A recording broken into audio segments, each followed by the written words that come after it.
అదే RTV app వార్తల్ని క్షణాల్లో చదివే అవకాశం ఉంటుంది. ఒక న్యూస్ పేపర్, ఒక టెలివిజన్ ఛానల్ మీ చేతుల్లో ఎప్పుడూ ఉంటాయి. తిరుపతిలో ఏపీ పర్యాటక మరియు సినీ ఫోటోగ్రఫీ మంత్రి పరిశీలిస్తున్నటువంటి పరిస్థితి. ఇప్పటికే తిరుమలలో ఆయన ఒక రెస్టారెంట్ని ఓపెన్ చేయడమే కాకుండా తిరుపతిలో ఉండేటువంటి టూరిజం ట్రాన్స్పోర్ట్కి సంబంధించే ఆఫీస్ కావచ్చు, అదేవిధంగా ఏదైతే ఈ హోటల్స్ మేనేజ్మెంట్కి సంబంధించినటువంటి ఇన్స్టిట్యూట్ను కూడా సందర్శించారు. మనతో పాటు ఏపీ పర్యాటక సినీ ఫోటోగ్రఫీ మంత్రి కందుల దుర్గేష్ ఉన్నారు. సార్, ఎలా ఉంది పర్యాటక సినీ ఆటోగ్రఫీ మంత్రిగా బాధ్యతలు చేపట్టిన తర్వాత ఇటు అధికారులతో మమేకమయ్యి వాళ్ళ దగ్గర నుంచి కూడా బ్రీఫ్ తీసుకున్న తర్వాత ఎలాంటి అవగాహనకు వచ్చారు? గడిచిన 5 సంవత్సరాలుగా పర్యాటకం మా ప్రాంతంలో మాట అంటారు, పడకేసింది అంటారు, అంటే నిద్రపోతుందని. గడిచిన 5 సంవత్సరాలుగా పర్యాటక రంగం ఈ ప్రాంతంలోనే కదా రాష్ట్రం మొత్తం మీద కూడా నిద్రపోతుంది.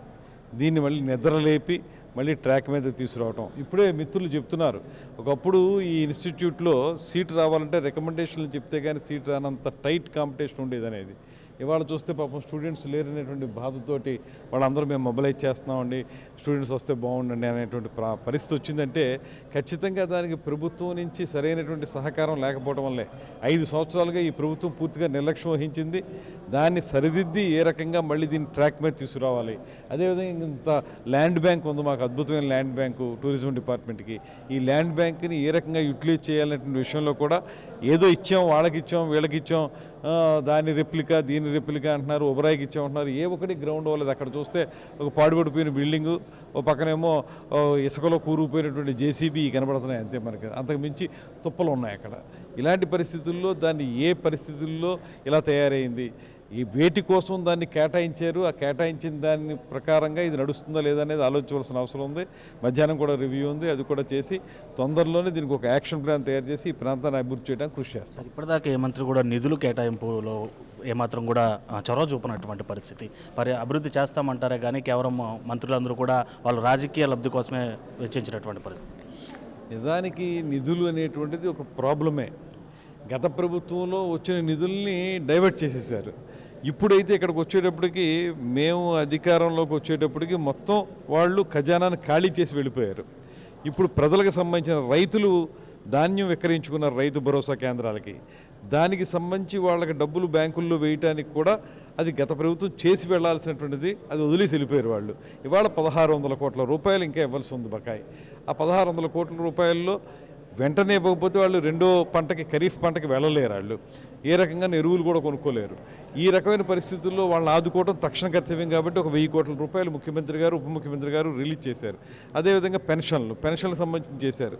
నిధులు లేమి ఇప్పుడు మాకు బాగా ఎక్కువ ఉంది. అయినప్పటికీ కూడా దీన్ని కేంద్ర ప్రభుత్వంతో మాట్లాడి, కేంద్ర ప్రభుత్వం దగ్గర నుంచి కూడా ఒక టూరిజం మీద సెంట్రల్ గవర్నమెంట్ కూడా ప్రత్యేక దృష్టి పెడుతుంది కనుక దాన్ని కూడా మాట్లాడి ఏ రకంగా వీటికి నిధులు సమీకరించాలి, ఏ రకంగా వీటిని ముందుకు తీసుకెళ్లాలనే దాని మీద ఆలోచన చేస్తాం. సినీ పరిశ్రమను కూడా చాలా ఇబ్బందులకు గురి చేశారు టికెట్ల రేట్ల విషయంలో గతంలో. ఇప్పుడు సినీ ఫోటోగ్రఫీ మంత్రిగా మీరున్నారు.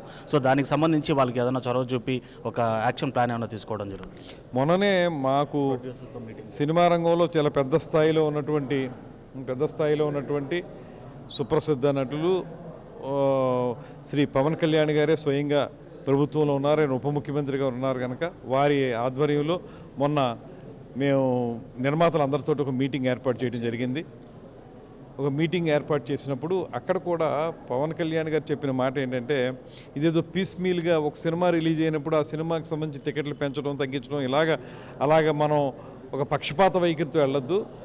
దీనికి ఒక స్టాండర్డ్ పాలసీ ఏర్పరిచి ఒక బాగా బడ్జెట్ ఉన్నటువంటి సినిమాలకి ఏ రేట్లు పెట్టాలి, లేకపోతే ఎలా పెట్టాలనేటువంటి దాని ఒక నిర్ణయం తీసుకుని దాని ప్రకారం ముందుకు వెళ్దాం అనేటువంటి మాట చెప్తే నిర్మాతలు కూడా చాలా హ్యాపీ ఫీల్ అయ్యారు. వాళ్ళందరూ మాకు పూర్తిగా సినిమా రంగం పూర్వాపరాలు తెలిసినటువంటి వ్యక్తే మాకు ఉప ముఖ్యమంత్రిగా ఉన్నారు కాబట్టి, పైగా జనసేన పార్టీకి అధ్యక్షులుగా ఉన్నారు కాబట్టి వారు చాలా చక్కటి ఆలోచనలు చేస్తున్నారు. నిర్మాతలు కూడా దాన్ని యాక్సెప్ట్ చేశారు. త్వరలోనే ఈ టికెట్ల విషయంలో కూడా ఒక పాలసీ తీసుకుని, ప్రతిసారి వాళ్ళు వచ్చి మాకు పెంచండి అని, ప్రతిసారి వాళ్ళు వచ్చి మా ఇబ్బందులు పడుతున్నామని రావక్కర్లేదు. అలా రాకుండా ఒక పాలసీ ఏర్పాటు చేసి పెద్ద సినిమాకి ఏ రకమైనటువంటి సపోర్ట్ ఇవ్వాలి, చిన్న సినిమాకి ఏ రకమైన సపోర్ట్ ఇవ్వాలనేటువంటి దాని మీద ఒక విధాన నిర్ణయం చేసి ముందుకు వెళ్దామనేటువంటి మాట పవన్ కళ్యాణ్ గారు చెప్తున్నారు. అది త్వరలోనే కార్యాచరణ. మీ అధినేత బాధ్యత వహిస్తున్నటువంటి ప్రస్తుత మంత్రిత్వ శాఖలకు సంబంధించి అటవీ శాఖ కావచ్చు, ఇలాంటి కీలకమైనటువంటి ఫైల్స్ని అక్కడ దగ్ధం చేసినటువంటి పరిస్థితి గత ప్రభుత్వానికి సంబంధించి.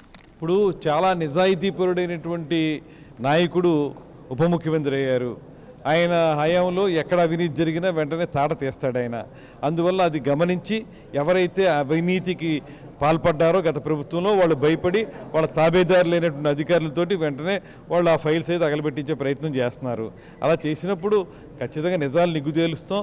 ఎవరు చేశారు, ఎవరు బాధ్యులు, దానికి ఎందుకు చేశారు అనేది కూడా నిగ్గు తేలుస్తాం. ఏదైతే పవన్ కళ్యాణ్ గారు నిజాయితీతో ముందుకెళ్దాం అనుకున్నారో అది మాత్రం ఖచ్చితంగా జరిగి తీరుతుంది. చివరిగా ఒకటి చెప్పండి సార్, ఏదైతే రానున్నటువంటి 5 ఏళ్ళు తిరిగి మాకు టైం వస్తుంది అని చెప్పి నిన్న చేసినటువంటి జగన్ కామెంట్స్ పైన దాడులు చేస్తున్నారు, మేము ప్రతి దాడులకు సిద్ధంగా ఉన్నామని చెప్పి నిన్న నెల్లూరులో మాజీ సీఎం జగన్ కామెంట్ చేశారు. అసలు కక్ష సాధింపు ప్రభుత్వం అంటేను లేదా నియంతృత్వ ప్రభుత్వం అంటేను పర్యాయ పదం వైఎస్ఆర్ కాంగ్రెస్ పార్టీ. ఇవాళ ఈ ప్రభుత్వం వచ్చిన తర్వాత ముఖ్యమంత్రి గారు కానీ ఉప ముఖ్యమంత్రి గారు కానీ ఆ తతిమా నాయకులు కానీ అందరూ చెబుతున్న ఒకటే మాట ఏంటంటే ఎక్కడా మనం కక్ష సాధింపుకి లోను కావద్దు. మనం తప్పు చేసిన వాళ్ళు ఉంటే చట్టపరంగా తప్పు దాని శిక్షలు తీసుకుందాం, కానీ ఏ రకంగానూ కూడా మనం కక్ష సాధింపుగా వాళ్ళు చేశారు కనుక మనం చేయాలనేటువంటి మాట చేయకూడదు అనేటువంటిదే పదే పదే చెప్తున్నారు. ఈ ప్రభుత్వం ప్రజాస్వామ్యయుతంగా వెళుతుంది. ఆ ప్రభుత్వం ఎంత దుర్మార్గమైన ప్రభుత్వం అంటే ఎవరికైనా ఒక గవర్నమెంట్ ఆఫీస్కి వెళ్ళి ఒక విజ్ఞాపన పత్రం ఇస్తామంటే హౌస్ అరెస్టులు చేసి లోపల కూర్చోబెట్టిన సందర్భం. ఇక్కడ స్థానికంగా ఇక్కడ పక్కనే ఉన్నాడు కిరణ్ రాయలు, ఈయనతో పాటు ఉన్న వాళ్ళందరినీ కూడా ఎంత కష్టపెట్టారో ఎంత ఇబ్బంది పెట్టారో మనం చూసాం. కక్ష సాధింపుకి పర్యాయ పదం వాళ్ళు, మేము ప్రజాస్వామ్యానికి పర్యాయపదంగా ఉంటాం. Right sir, thank you. అది మొత్తం మీద ఏదైతే గడిచినటువంటి రోజుల్లో లాగా గత ప్రభుత్వం లాగా కూడా తామేమీ కూడా పర్యాటక రంగాన్ని కావచ్చు, సినీ ఫోటోగ్రఫీ రంగాన్ని కావచ్చు లైట్ తీసుకునేటువంటి పరిస్థితి ఉండదు. పర్యాటక రంగంలో ఉన్నటువంటి అన్ని వెసులుబాట్లను కల్పిస్తూ కూడా దాని అభివృద్ధి కోసం నిధులు కేటాయింపు దిశగా ముందుకెళ్తాం. సమస్యలు ఏమైనా ఉంటే పరిష్కరిస్తాం. అదేవిధంగా సినిమా వాళ్ళకి సంబంధించి కూడా ఒక నిర్దిష్టమైనటువంటి యాక్షన్ ప్లాన్ను తీసుకొని వచ్చి వాళ్ళకు కూడా న్యాయం జరిగేలాగా చూస్తాం. గత ప్రభుత్వం లాగా మేము కక్ష సాధింపు చర్యలు చేపట్టం, ప్రజాస్వామ్యబద్ధంగా వ్యవహరిస్తామని చెప్పి కూడా ఏపీ పర్యాటక సినీ ఫోటోగ్రఫీ మంత్రి కందుల దుర్గేష్ చెప్తున్నటువంటి పరిస్థితి. Video journalist Manikanta Lokesh reporting for RTV Tirupati. మరిన్ని వీడియోస్ కోసం ఛానల్ ని సబ్స్క్రైబ్ చేయండి, లేటెస్ట్ అప్డేట్స్ కోసం వాట్సాప్ ఛానల్ ని ఫాలో చేయండి అండ్ లింక్ డిస్క్రిప్షన్ లో ఉంది.